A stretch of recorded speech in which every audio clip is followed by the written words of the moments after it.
Jadi kemungkinan dia sembuh sebulan, ntar kumat lagi. Tersembuh lagi dan dibantuin lagi sama orang, ntar kumat lagi. Karena dukunnya kan masih aktif.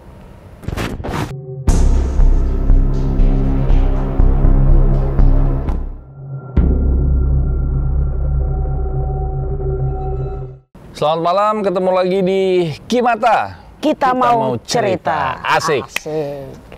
Duet maut ya. Kak Re dan juga Harsha Subandrio nemenin Om Bre, Mas Bre, Tante Bre, sama Sorip. Malam hari ini cerai nih cerita Kak Re. Jadi yang mau kita obrolin ini sebenarnya ilmu yang udah ada mungkin puluhan tahun atau ratusan tahun mungkin ya. Jadi, ilmu apa dulu nih? Ilmu teluh. Bukan main. Teluh dadai? Teluh dadar, itu telur. Jadi memang kalau teluh itu yang paling enak omega sekarang ya. Oke, omega 3 ya. Omega 3, itu telur tetap. Oke, Kak, ternyata ilmu teluh itu sampai sekarang pun masih ada yang ngejalanin. Ya. Ternyata praktek-prakteknya. Nah, sebenarnya menurut Kak Re, ilmu teluh itu seperti apa sih? Ilmu teluh, gampangnya aja ya. Simpelnya. Jadi itu sebenarnya ilmu hitam lah. Ilmu hitam untuk menyakiti seseorang. Mencelakakan seseorang? Ya. Dia tuh serangannya jarak jauh, ya. Kiriman gaibnya jarak jauh. Ilmu teluh itu selalu jarak jauh? Selalu. Berarti orang-orang yang bisa kasarnya mengirimkan teluh ini, dia punya kemampuan yang tinggi berarti? Ya lumayan lah ya. Bukan level dasar, bukan artinya. Level dasar. Paling nggak medium lah. Minimal medium. Dan itu bisa kita sebut dengan dukun misalnya? Bisa disebut dukun.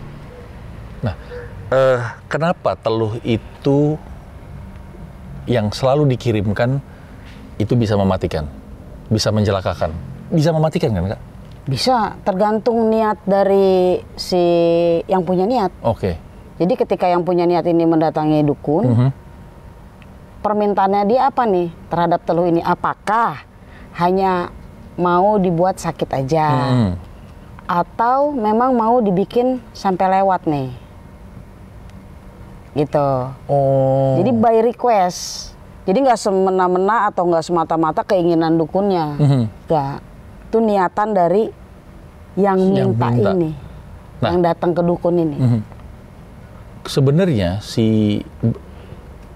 kan kok gue jadi bingung juga ya, ilmu teluh itu bisa mencelakakan bahkan bisa mematikan sesuai permintaan dari si yang minta nih. Iya. Ya. Orang-orang yang minta untuk mencelakakan seseorang dengan ilmu teluh ini, dia punya konsekuensi juga nggak sih Kak? Bukan korban ya, tapi si yang nyuruh. Iya. Itu ada konsekuensinya nggak sih? Semua tergantung dari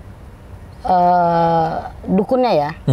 Kalau kita bicaranya normal, kita nggak bicara dukun nih, kita bicara normal. Punya niat jelek aja udah nggak bagus. Iya betul. Ya kan? Udah pasti ada konsekuensinya.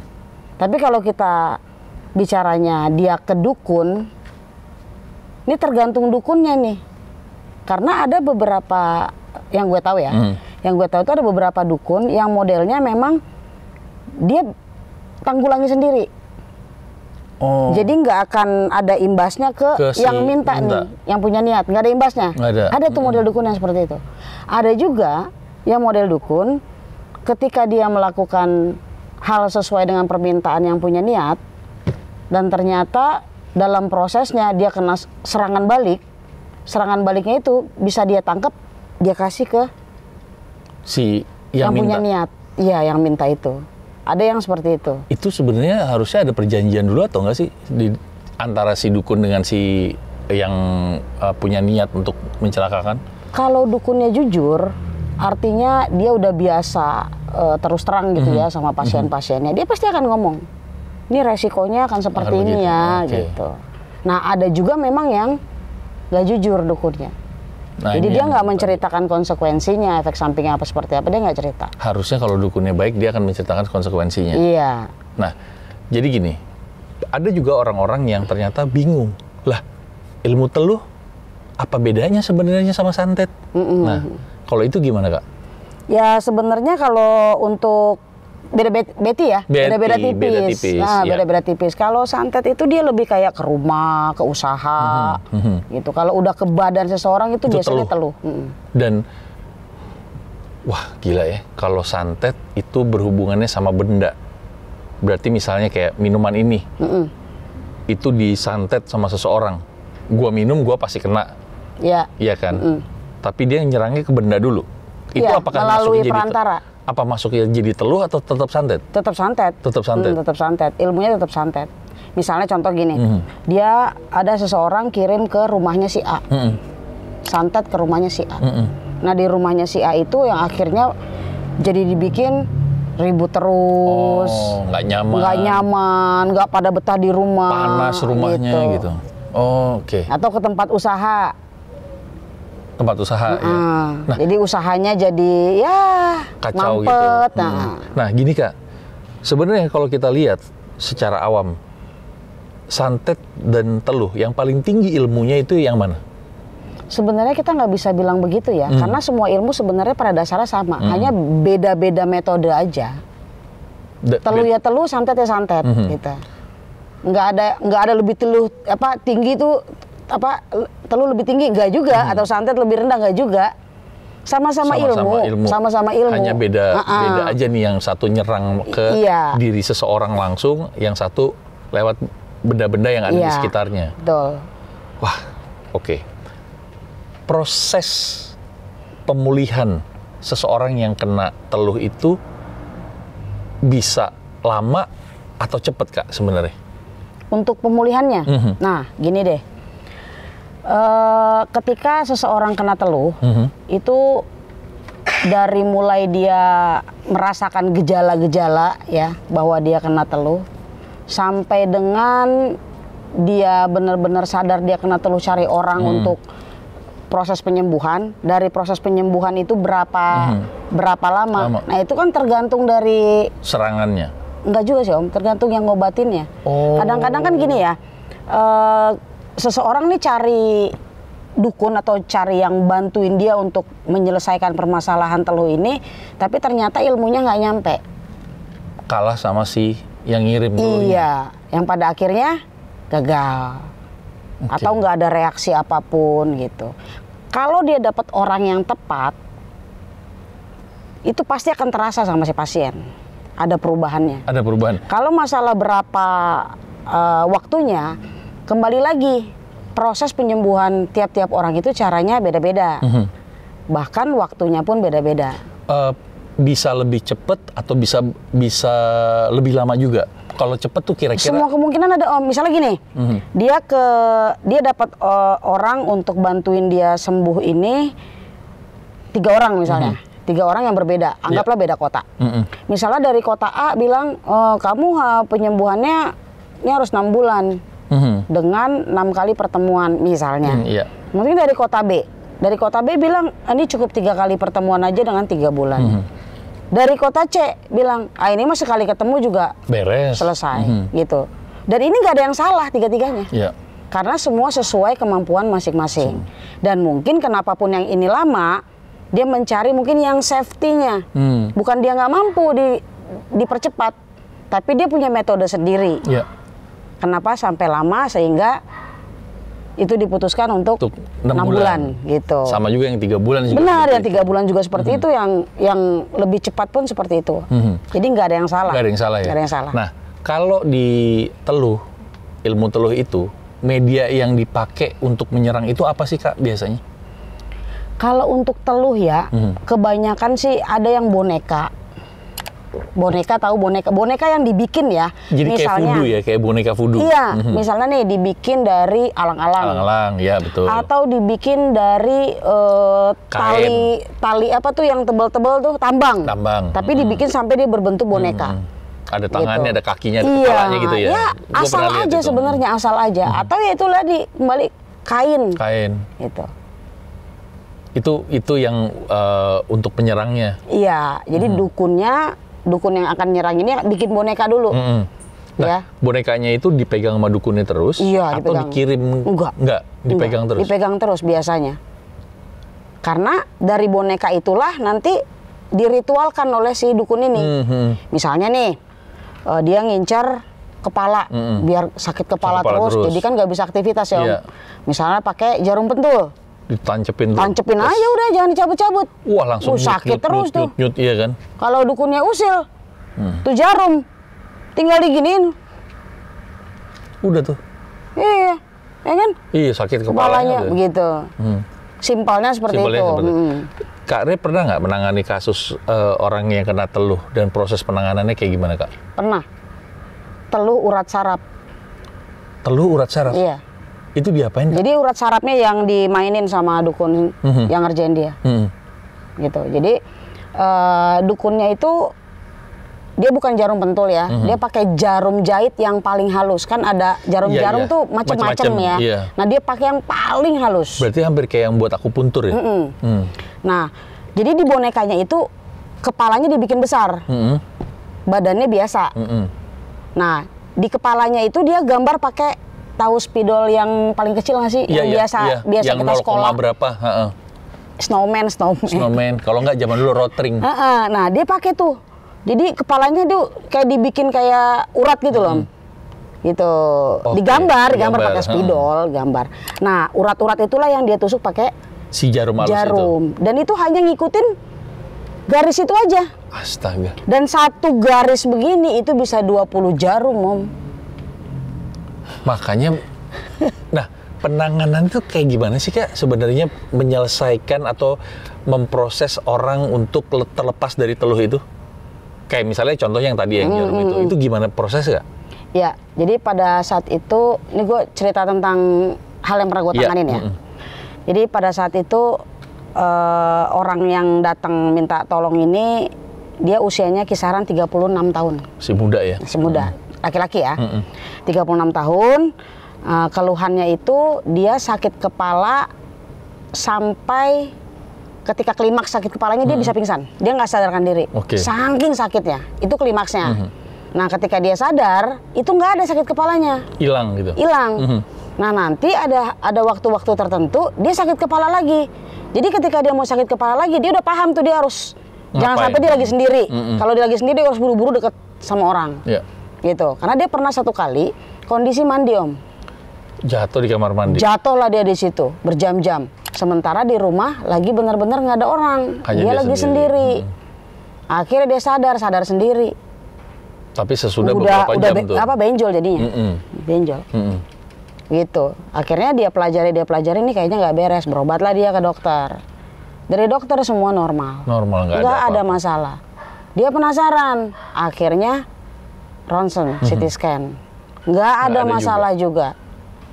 Gitu. Akhirnya sama dokternya direkomendasikan ke apa sih waktu itu dia bilang? Psikiater. Akhirnya diterapi. Memang ada perubahan, tapi kecil banget. Menurut dia itu nggak berarti. Makanya dia coba ke jalur alternatif. Ketemu gitu. sama kakak? Ketemu gua tuh setelah dia dapat yang keempat kalau nggak salah. Dia itu udah coba. Sebelum ketemu kakak, ketemu dengan orang-orang spiritual yang lainnya nggak gimana-gimana, nggak ada penyelesaian. Dia cerita cuma 2 nih. Ya, dia cerita cuma 2. Yang satu lagi nggak diceritain. Gue juga nggak ngerti kenapa. Intinya gini, yang pertama dia bilang 50% sakit kepalanya hilang. Cuma 50% masih tetap ada. Menurut dia ganjal lah ya. Akhirnya dia cari orang lagi. Nah, ketika cari orang lagi, awalnya sembuh sebulan pertama. Bulan kedua timbul lebih parah. Nah, dikasihlah masukan sama temennya, teman kerjanya. Kata teman kerjanya, ini kalau kayak gini ilmunya lebih tinggi dukunnya. Biasanya begitu, menurut temennya. Coba cari orang lagi aja. Nah, ketemu lagi yang ketiga, gue nggak dapat cerita tuh yang ketiga. Baru yang keempat ketemu sama gue, gitu. Nah, prosesnya itu sama lo berapa lama, Kak? Sama gue tuh waktu itu 3 minggu. 3 minggu? 3 minggu. Karena Gue seperti biasa bikin termin seminggu sekali pertemuan, sekali pembersihan. Oh, seminggu Gitu. sekali pertemuan, sekali pembersihan. Tapi kenapa lo bikin rentang waktu 3 minggu itu? Karena biarin dia orangnya ngerasain atau gimana sih, Kak? Enggak, sebenarnya kita menjaga fisik seseorang ya. Oh iya, jaga fisiknya. Kalau sebenarnya setiap kiriman gaib apapun bisa diselesaikan dalam 1 kali treatment sebenarnya. Tapi banyak yang nggak kuat badannya. Si orang Iya. yang mesti di treatment ini, misalnya let's say nih di gue, lo ngeliat dulu gue kuat atau enggak. Iya. Makanya lo bisa bilang, Om, lo 2 kali aja, misalnya kayak gitu. Iya, Oke. gitu. Biasanya yang digas tuh umur-umur 20-an. Iya. Wah, udah Itu gas masih- aja tuh. Masih kuat tuh ya. kondisinya. Tapi kalau udah lewat, udah pala 3, 4, 5 dan seterusnya, wah udah nggak bisa. Ini pertanyaannya mungkin sedikit privacy. Itu pada saat lo melakukan proses pembersihan nih, ya, lo proses nih orangnya. Itu prosesnya apakah si, let's say misalnya ada si jarum itu yang lo proses, hanya itu, atau lo memproses keseluruhan berikut sama si dukun-dukunnya atau gimana, Kak? Itu boleh diceritain nggak sih sebenarnya? Nggak apa-apa sih. Nggak apa-apa ya? Nggak apa-apa. Jadi gini, kalau versi gue ya. Jadi ketika dapat cash, oh teluh nih gitu kan, teluh nih. Cek dulu nih semuanya, yang kena yang mana aja, teluhnya. Udah selesai cek, udah tahu nih titik-titiknya di mana aja. Cek dukunnya. Ini power dukunnya, kekuatannya semana, gitu. Setelah dapat, baru bisa di action. Yang mana duluan, Kak, yang dikerjain? Gue proses dukunnya dulu. Oh. Jadi gue tertuju ke dukunnya dulu, selesaikan dukunnya dulu, dukunnya selesai, treatment Baru treatment pasiennya. pasiennya. Gitu. Jadi ketika treatment pasien udah tidak ada yang menghalangi lagi. Apakah Gitu. mungkin yang tadi lo cerita dari orang yang pertama hanya 50%? Mungkinkah orang itu tidak menyelesaikan si dukunnya dulu, hanya penyakitnya aja? Hanya serangannya aja gitu? Setahu gue di luar sana itu ya beda-beda ya. Beda-beda. Dan itu sebenarnya sih nggak apa-apa juga karena kan bebas-bebas saja gitu. Yang gue tahu di luar sana ada yang mentreatment hanya pasiennya aja. Oke. Hanya pasiennya aja, dia fokus, pasiennya sembuh, udah selesai, udah dong. Iya. Nah, ternyata dukun yang ngirim ini suatu Tahu ketika nih. ngecek dong, ngecek. Lah, kok udah nggak ada nih yang gue kirim? Dikirim lagi, Om. Jadi kemungkinan dia sembuh sebulan, ntar kumat lagi. Kumat lagi. Ntar sembuh lagi, dan dibantuin lagi sama orang, ntar kumat lagi. Karena dukunnya kan masih aktif. Itu alasannya kenapa gue memproses dukunnya dulu. Supaya ketika kita mentreatment si pasien, nggak ada kendala lagi dari sini. Gitu. Oke. Berarti bisa dibilang kalau misalnya ada Om Bre, Mas Bre, Tante Bre, Sorip nih yang terkena ilmu teluh, Ya. bisa loh menghubungi Kimata. Kalau misalnya memang sebenarnya gimana ya ngomongnya, karena kan gini, ada yang cocok-cocokan sama orang kan. Nah, gimana caranya mereka nih orang-orang nih kalau misalnya mau dibantu, apa yang meyakinkan mereka, iya gue cocok nih sama Kak Re nih gitu. Itu gimana ya, Kak? Kembali lagi ya, karena semuanya itu kita kembalikan lagi ke pribadinya masing-masing. Iya. Mau mencoba di Kimata, hayo, Ayo, boleh. kita welcome, gitu. Mau coba pun di tempat lain, silakan. Itu hak masing-masing. Intinya kita siap bantu. Siap bantu. Jadi paling enggak tadi kita udah paham sedikit ya bedanya teluh dan santet. Ya, teluh itu dikirimnya ke seseorang yang langsung. Iya. Menggunakan beberapa media. Iya. Yang tadi si kakak bilang ada yang tambang, bentuknya tali, Iya. rantai itu juga ada kan? Kak? Rantai juga ada. Ada rantai, ada kawat, Iya. macem-macem. Pokoknya Jadi gini, tergantung tujuannya dia apa. Misalnya mau bikin lumpuh. Wah, ini orang nih mau dibikin lumpuh. diikat. Berarti nggak boleh bergerak nih ya kan? Ah, gua ikat aja kata dukunnya. Jadi si bonekanya itu diikat Oh, gitu. Ya? diikat. Ada yang pakai tambang ngikatnya. Ada yang pakai tali rantai, tuh tahu kan rantai? Iya, Nah, rantai. ikat. Ada yang pakai kawat. pita. Nah, Waktu itu gue pernah pakai lihat. pita juga nggak bisa juga, sama aja. Ikat kan tali-tali juga, Iya, nggak bergerak juga. Dan fatalnya ketika ikatan itu adanya di persendian. Nih contoh sikut nih, diikat di sikut. Itu kalaupun udah dicabut ya, udah ada yang bantu dia dicabut. Ini linunya Waduh, lama iya, ini. iya. Karena kan persendian kan Lama. paling, waduh, Bekasnya soalnya. Iya, kepentok aja kan sakit banget. Nah, Kak, teluh itu kalau kita lihat dengan tadi yang proses Kak Rey kasih tahu, itu mirip sama ilmu voodoo yang di Afrika. Apakah sebenarnya ini mendunia ya si ilmu voodoo dan teluh ini? Hampir sama soalnya. Ya, jadi gini, yang gue tahu ya. Jadi ilmu gaib atau ilmu hitam, apapun lah namanya itu, sebenarnya mirip-mirip aja sedunia ini. Hanya beda namanya. Kadang-kadang ritualnya beda-beda tipis lah, beti-beti aja. Karena kan tergantung itu juga sebenarnya Om. Budaya ya, tergantung budayanya. Mungkin di kita namanya teluh, di dia namanya apa gitu. Iya, iya. Nah, apa namanya? Misalnya nih Kak, misalnya ada orang asing. Oke. Dia ternyata di negaranya terkena ilmu teluh nih. Dia pergi ke Indonesia. Kan dia masih ngebawa dong artinya. Iya. Nah, orang-orang yang bisa memproses dia atau mungkin Kakak itu bisa nggak sih melawan dukun-dukun yang ada di luar negeri misalnya? Bisa. Tetap bisa.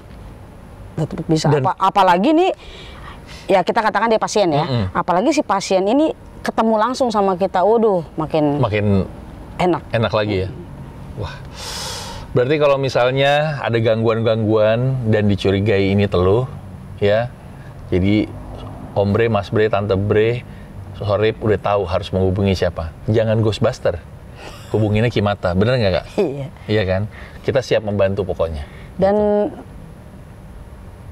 gejala-gejala teluh itu Om, beda-beda. Oh, itu beda ya? Beda. Ada yang paling simpel aja? pernah nemuin tuh ya. Jadi tahu bisul yang gede nggak? Iya, bisul. Itu jumlahnya banyak Om. Misalnya di satu tangan gini 6, 7 gitu. Dia bisa pecah juga keluar air. Tapi bukan bisul ternyata. Bisul. Iya, itu teluh. Ada. Itu teluh? Tapi modelnya kayak bisul. Gitu. Nah, berarti teluh tuh bisa antar benua? Bisa Om. Tergantung ke tingkat kemampuannya si dukun itu. Wah gila, berarti ibaratnya yang dunia-dunia kayak begini, ilmu hitam itu tidak terbatas sama ruang dan waktu sama jarak ya? Iya, nggak kebatas jarak dia mah. Kan ada yang bilang kalau udah beda pulau udah nggak bisa tuh. Nah, itu ilmunya kan berarti masih Cetek. yang bawah. Kalau yang medium se-Indonesia udah bisa, kalau yang udah level atas sedunia. Kalau Kakak ilmunya gimana Kak? Ya, ilmu kudu ya? Kudu ya. Kudu belajar. Kudu makan, kalau lapar, ya, kudu minum, kalau haus ya. Pokoknya itulah. Jadi semoga kalau ada juga yang mau konsultasi tentang si ilmu teluh dan segala macam, silakan menghubungi Kimata, bisa lewat email, bisa ya capek lewat email ya. Email bisa, hubungin lewat Instagram juga bisa gitu. Kalau misalnya memang mau konsultasi langsung aja, nggak usah malu-malu, DM ke kita. Insya Allah kita akan segera bales. Nanti tinggal diobrolin proses penanganannya gimana. Nanti bisa ketemu juga sama Kak Rey ya Kak? Iya. Gitu. Kak Rey, thank you ya. Harus ketemu pokoknya. Jadi kalau kayak gini-gini nggak bisa dari jauh aja ya Kak ya? Iya. Itu harus ketemu. Gitu. Om Bre, Mas Bre, Tante Bre, Sorip, jangan lupa subscribe Kimata. Jangan lupa juga lonceng diaktifin. Setiap hari Rabu insya Allah ada episode-episode terbaru. Iya. Dan terima kasih untuk like, super thanks. komennya, super thanks-nya ya. Makasih tuh yang sering super thanks. Terima kasih. Ini seru banget soal teluh, karena sebenarnya masih banyak sih yang mau gue tanyain juga. Tapi nanti di episode berikutnya aja ya. Ya kan, ini udah malam juga Kak. Iya. Gue pulang takut sendiri, mana pulang lewat kuburan lagi. Hati-hati di teluh. Aduh. Bye. Dadah.